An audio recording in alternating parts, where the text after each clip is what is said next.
Good afternoon. Dusty Sonnenberg, field leader with Ohio's Country Journal and the Ohio AgNet. We are in Leipsic, Ohio for a cab cam. We are with Next Gen Organic Farms, the Haselman family, harvesting some soybeans. With me is Levi Haselman. And Levi, thanks for having us out today. We just got done doing a feeding farmers at your field, or at your farm rather. Now we're out harvesting some non-GMO beans, but you guys do organics and non-GMOs.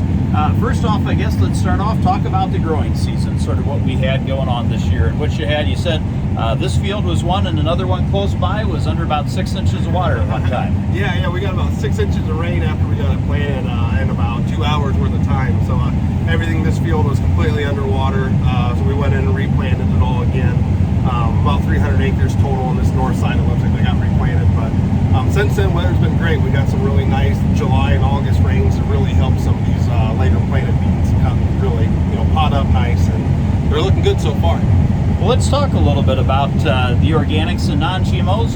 How did you get started in, I guess, that whole concept? And talk us a little bit through the process. You said about 6 years now you've been doing it. Yeah, it's about my 6th year certified. I took some of the farm ground over from my father-in-law that was already certified organic, and we got into it slowly. We started kind of small scale, and then we figured out if it was the right fit for us as far as the acres that we had at the time, that it was going to be a good fit. And so we started transitioning the rest of our acres over and picked up a couple hundred more acres, so it got us up to about 1,100.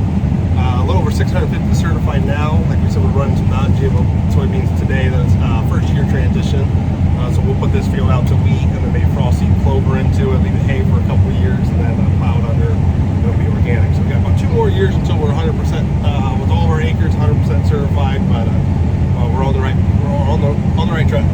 Very good. And what's the split of your acres when it comes to corn, beans, wheat, rough percentages? Yeah, we try to shoot for a third, corn, beans, and wheat. We try to keep that balance. It's really nice to have wheat out there. You don't have to cultivate it.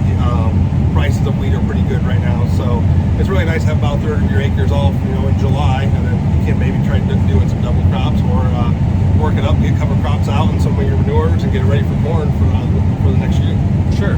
So for those that aren't familiar, how do yields for organics typically compare to non-organic crops? Similar or percentage different? We normally shoot for 15-20% less. There's going to be a yield drag because you can't pull your beans, you can't use anhydrous or 28% for your corn. We're really restricted on your natural manures, your hog manure, your chicken litter. There is some more biological stuff coming out every year as for your feeds, your sugar waters and stuff like that. But as far as your herbicides, pesticides, stuff like that, our hands are really tied back. So we have a lightning weeder that electrocutes the weeds that come up above the beans. We have propane flamers to try to keep our corn clean. But as far as nutrients, our hands are pretty tied back. So you are going to see a yield drag. The prices usually reflect that. There's normally a decent gap between your conventional and your organic prices to hopefully compensate for you. But it's more time and more labor intensive. But for us, the reward is worth it. Sure. Talk a little bit more about weed control. Really a nice, clean-looking field out here that we're in right now. About how many passes would you say on average you make across a bean field, though, after it's been transitioned? Yeah, once it's organic, we'll plant them on 30-inch rows. We keep our row beans to get our tractors up and down, but we normally try to do at least 1 to 2 pre-emerged tillage passes, so we'll plant the beans to corn, tie and weed it or rotary hoe it, try to get any of the early grasses that are coming out. Sure. And then we'll go to cultivation. With corn, we'll use the propane flamer to burn it early. The corn is growing quite still below the ground, so the corn will grow right back. But a lot of your small weeds and grasses, they'll die down, and then they won't come back. Soybeans, you just go in and start row cultivating as soon as you can. Keep them as clean as possible. You get them late season grasses, and then that's where the lightning weeder comes into play to try to keep some of the late July and August grasses out, especially when you get them wet summers and to make the grasses just keep coming and coming. The lightning weeder does a really nice job. This CabCam series is made possible by Precision Agri-Services, Inc.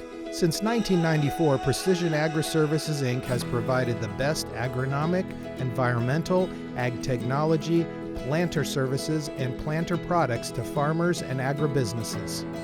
For more info, visit precisionagriservices.com.